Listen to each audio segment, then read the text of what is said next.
ఇన్ని సినిమాల జర్నీ అంటారా? ఓకే. బట్ లక్ష్మణుడు ఎక్కువ మాట్లాడతాడు, రాముడు తక్కువ మాట్లాడతాడు.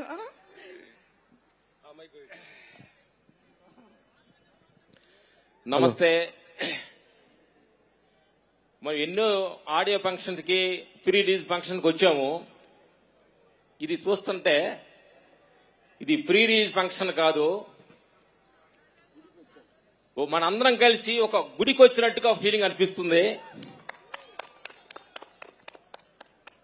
ఇలాంటి అద్భుతమైన, ఎందుకంటే ఈ కాలంలో మనుషులు భక్తికి దూరం అవుతున్నారు, ఎన్నెన్నో అక్రమాలు జరుగుతున్నాయి. కాబట్టి అప్పుడప్పుడు ఇలాంటి సినిమాలు వచ్చి మనుషుల్ని భక్తి మార్గం నడిపించే అద్భుతమైన ఒక గొప్ప సినిమా తీసుకొస్తున్న బోయపాటి గారికి, అలాంటి అద్భుతమైన శివుడే బాబులోకి వచ్చి కనిపిస్తే ఎలా ఉంటుంది, అలాంటి సిచ్యువేషన్సే మాకు ఆ ఫైట్ చేసేటప్పుడు ఇందుముని బాబు ఎన్నో సినిమా మేము చేసాం. కానీ ఈ సినిమాలో మేము చేయడానికి ఏంటంటే బాబుగా కనిపించలేదు, బాబు వెనక ఇంకొక శక్తి వచ్చింది, ఆ శివశక్తి వచ్చింది అనే ఫీల్ తోటి ఈ సినిమాలో కంపోజ్ చేయడం జరిగింది అనమాట. అద్భుతమైన ఒక్కొక్క ఫైట్ చూస్తే మేము చెప్పడం కాదు, మీకు టీజర్ లో చూశారు.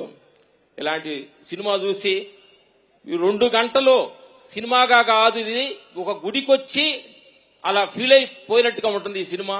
అంత అద్భుతంగా ఈ తీర్చిదిద్దడం జరుగుతుంది. ఇలాంటి అద్భుతమైన సినిమాలో బోయపాటి గారు, ప్రొడ్యూసర్ గారు, హీరో గారు మాకు ఇలాంటి అవకాశం ఇచ్చినందుకు ధన్యవాదాలు చెబుతూ, బాబుని మా టెక్నీషియన్స్, మా రైట్ హ్యాండ్ లాగా ఉండే మా బద్రన్న, మా సెంట్ టీం అందరికి, మై సన్, మాతోటి వర్క్ చేసిన మా రాహుల్, మా టీం అందరికి మనస్ఫూర్తిగా థ్యాంక్స్ చెబుతూ, all technicians, Shankar master, Prakash గారు, ఆల్ కెమెరామెన్స్ అందరూ టీం కలిసి వర్క్ చేశాం.